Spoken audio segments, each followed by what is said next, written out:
perfection. In the beginning, there may be offenses, but if we try to avoid the offenses, then it is namabhasa. Namabhasa means not actually pure name, but almost pure. Namabhasa and Shuddhanam. When one chants Shuddhanam, the holy name of God, then he is on the loving platform with Krishna. That is the perfectional stage.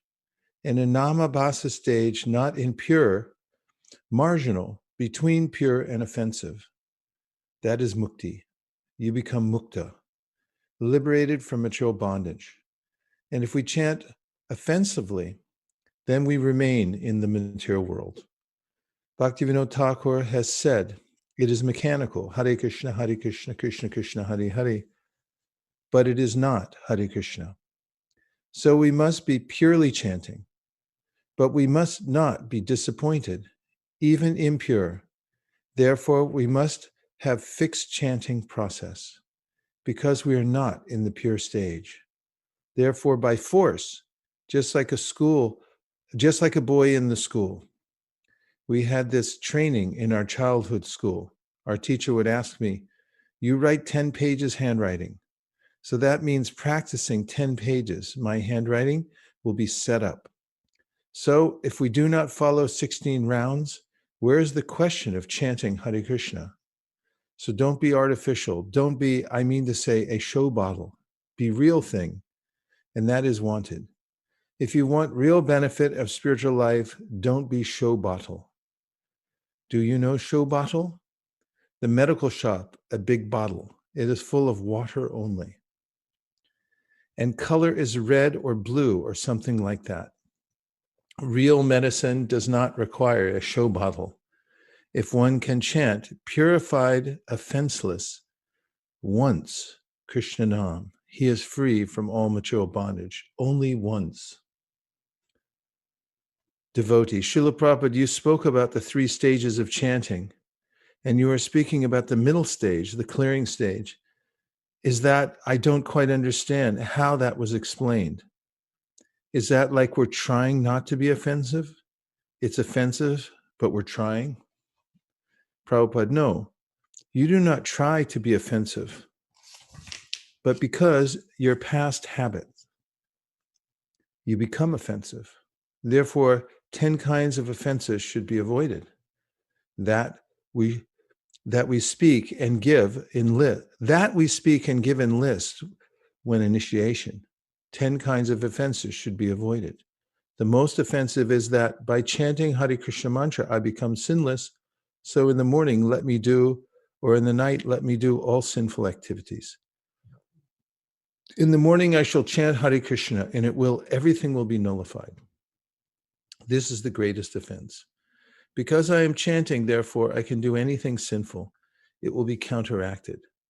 This is the greatest rascaldom, sinful activities. Yes, by chanting Hare Kṛṣṇa mantra, we become immediately sinless. That's a fact. But why shall we commit again? Just like the Christian people, they go to the church, confession, sir, I did this, all these sinful activities last week. All right, pay me something. Again from Monday, beginning sinful activities. Come on, Sunday. Again, from Monday, begin sinful activities. Come on Sunday. These are not allowed. You can be excused, but do not do again. If you continue to do, then you'll have to suffer. Once or twice, you may be excused, but if you continue to do that, you must be punished.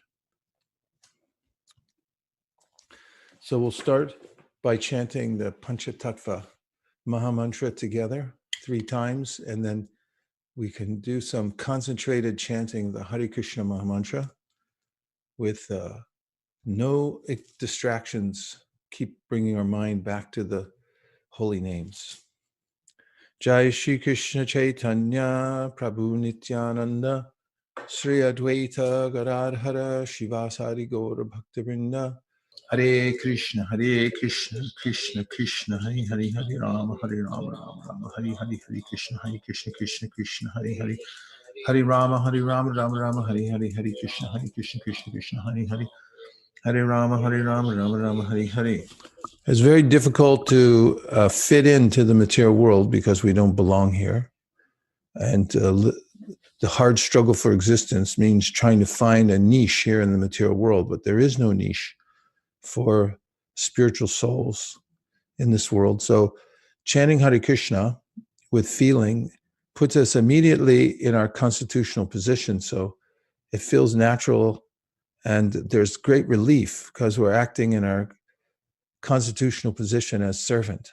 And especially if we remember the meaning of the prayer that we're asking Krishna, please let me be daring and active in your service. Please let me serve you somehow or other. And I was just reading in the 9th canto where Srila Prabhupada says that those who are in business, those who are industrious, start some enterprise, and they get some progress in building a business, and they make some money, but they want more. They want to build more buildings. Facebook isn't big enough now. Apple's not big enough. It has to be bigger. Bigger buildings, more people involved, more money coming in. So Prabhupada then says, but a devotee is the same way with service. Our priorities, we have the same ambition, but the priorities are different. We want more and more service. And chanting with that kind of ambition is very effective, because if I'm just passively chanting or not paying attention, then I may or may not hear the mantra. But if I have this desire, I want more. Think like a CEO or a business owner. I want more. And if you chant with that mood, Hare Kṛṣṇa, please give me more service. It's not enough. More. And then that constitutional position becomes even more apparent, and there's deep satisfaction, because Krishna not only gives more service, but he also gives empowerment to do it. And in that, we develop more and more capacity. And it's using the human life to develop more capacity for service that actually makes us happy and exalted. The more service one gets by calling out to Krishna and asking for help, and then following up with what he gives, the more we come to a position of exaltation. That is, we're using the full purpose of human life, and we know it, and then everybody else knows it too, because they can see that the person's properly situated. Nothing else needs to be done except for service to Krishna. And now let's hear just a little bit more from Srila Prabhupada's instructions on the holy name, and then we'll take a few reflections on how your chanting is going, or anything that you've heard from Prabhupada's instructions. This is from Srimad Bhagavatam purport in the 6th canto. The chanting of the Hare Kṛṣṇa mantra is recommended even for persons who commit offenses, because if they continue chanting, they will gradually chant offenselessly. By chanting the Hare Kṛṣṇa mantra without offenses, one increases his love for Krishna. As stated by Sri Chaitanya Mahaprabhu, Prema Pumarto Mahan, one's main concern should be to increase one's attachment to the Supreme Personality of Godhead and to increase one's love for him. Srila Vishwanath Chakravarti Thakur also quotes this verse from the Padma Purana. Nama parada yuktanam namanyeva harantyagam avishranti prayuktani tanyevarta karani cha. Even if in the beginning one chants the Hare Kṛṣṇa mantra with offenses, one will become free from such offenses by chanting again and again. Papakshayascha bhavati smaratam tam harnisham. One becomes free from all sinful reactions if one chants day and night, following the recommendation of Sri Chaitanya Mahaprabhu. It was Sri Chaitanya Mahaprabhu who quoted the following verse: Harinama, Harinama, Harinameva Kevalam, Kalau Nasteva, Nasteva, Nasteva, Gatiranyata. In this age of quarrel and hypocrisy, the only means of deliverance is chanting the holy name of the Lord. There is no other way. There's no other way. There's no other way. If the members of the Krishna consciousness movement strictly follow this recommendation of Sri Chaitanya Mahaprabhu, their position will always be secure. Haribol. So now let's hear your reflections about the chanting of the holy name.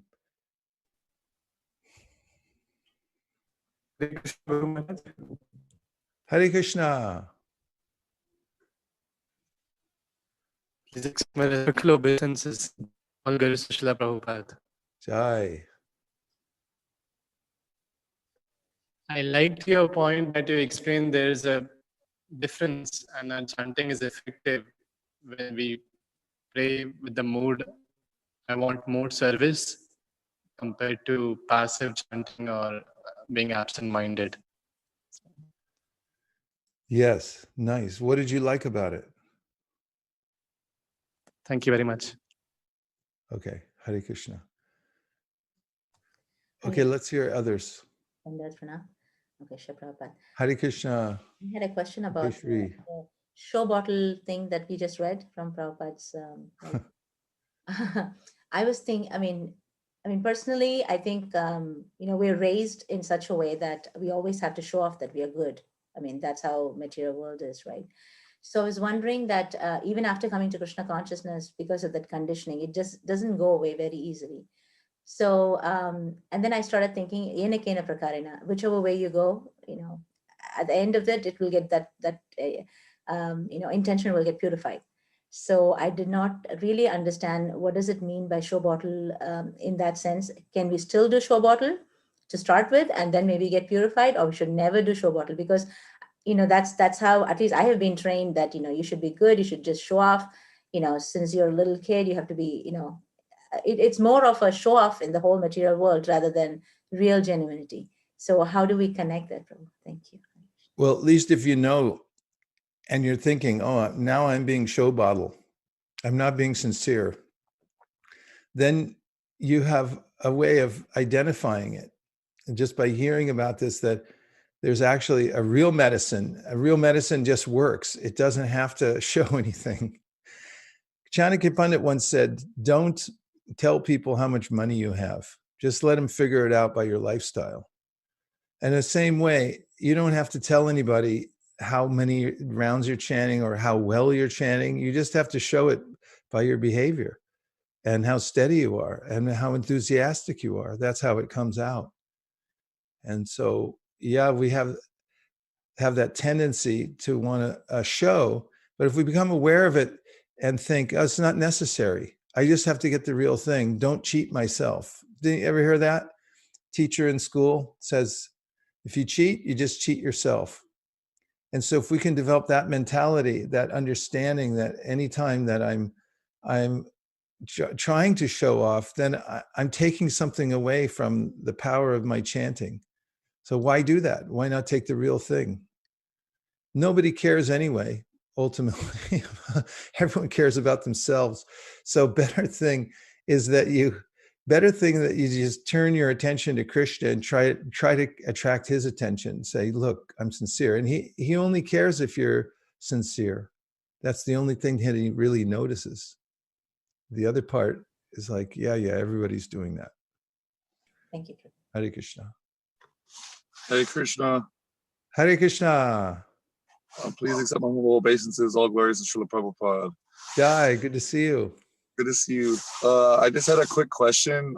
So during chanting, if you, I usually try to focus on like Krishna and like Krishna's like different forms and like some of his like paraphernalia. But sometimes I get like different like ideas or like concepts in my mind. Is there like any significance to getting such ideas during chanting? Well, this idea of fixing one's mind on the form of Krishna and Leelas and so forth is smaranam. So we take smaranam after maranam. Maranam means death of the ego. Nirmana moha jita sangha dosha. After we've gone past the stage of nishta and so forth, then then more smaranam is necessary. So we don't have to artificially try to bring the form of the Lord within the mind. Only necessity is to chant sincerely and listen to the sound vibration, although there's no harm, obviously, in thinking of the form of Krishna, but it shouldn't be our preoccupation necessarily. And if something comes into the mind naturally, like you feel something, oh, I just thought of the Dham by chanting, it reminded me of the Dham, then these are gifts coming from the holy name, giving us more and more impetus that here's a free sample. Let me chant more sincerely so that I can enter into this.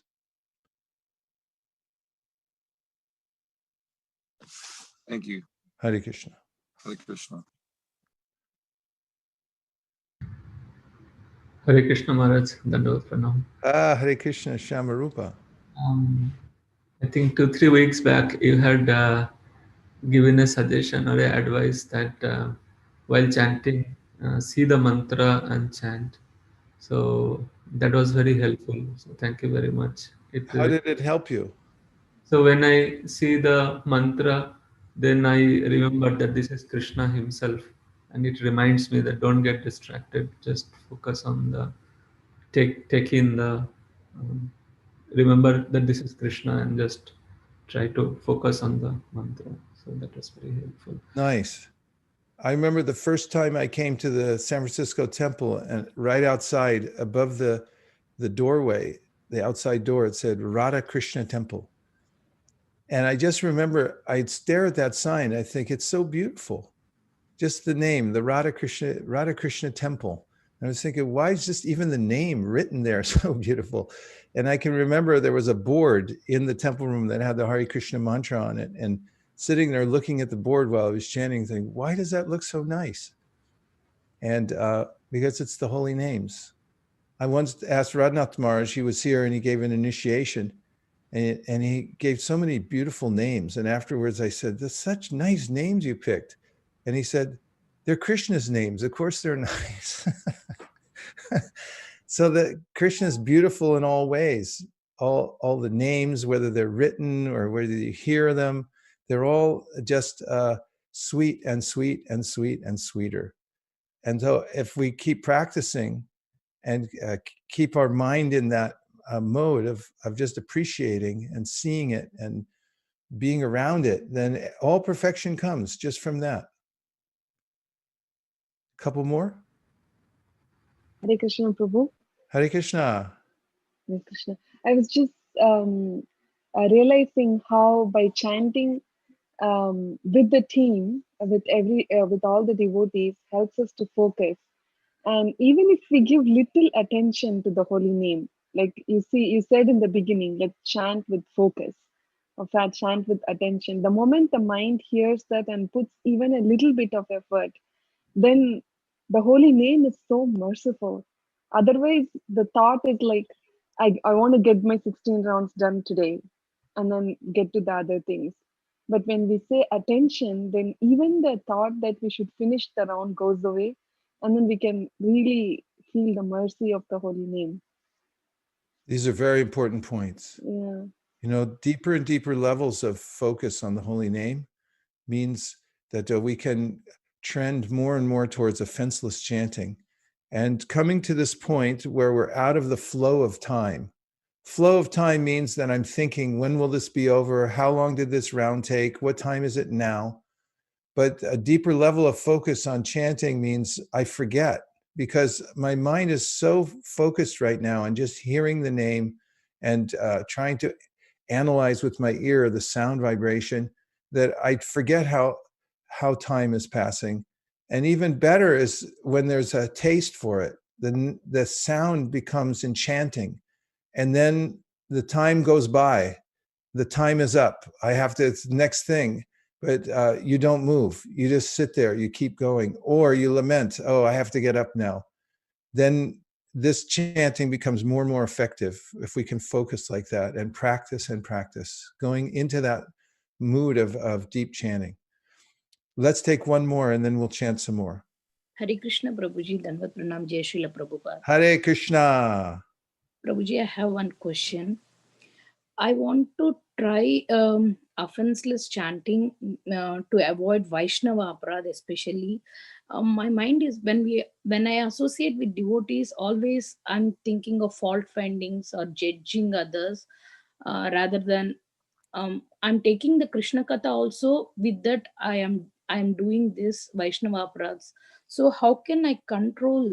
Is Vaishnava aparadha also is sin? I want to know how can I overcome this. I really don't want to do. How can I train my mind only take Krishna Katha and leave that spot? Don't think others what they are doing. How can we control that? Not to do Vaishnava aparadha. So once a Brahmana came to Sri Chaitanya Mahaprabhu and he asked him, how will I overcome my offenses to the devotees? I find fault with the devotees, I make offenses to devotees. And so how do I overcome this? And Mahaprabhu said, when you offend devotees, this is like drinking poison. He said, but when you praise them, then it's an antidote. It counteracts the poison. So if you've taken poison or your mind is inclined towards taking poison, then also have a cup ready next to it. Next to the poison cup, you can have a cup of nectar that restores you back to health, and that's praising the devotees. So this really works, actually. When you think of saying something or thinking something negative about the devotee, then instead just replace it and give some praise and say, yes, but look at, they have, look what he's doing. Nice. Find the part that's really nice, Well, look how nicely he's raising his kids. Or just see how nice that person's puts on the sari. They must be thinking about Krishna when they're doing it.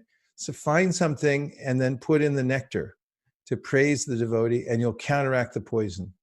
And if you learn to do it preemptively, every time the sinister mind wants to say something out of envy that, oh, this person, that person wasn't good enough, they didn't do it right, just find something that's working and say it.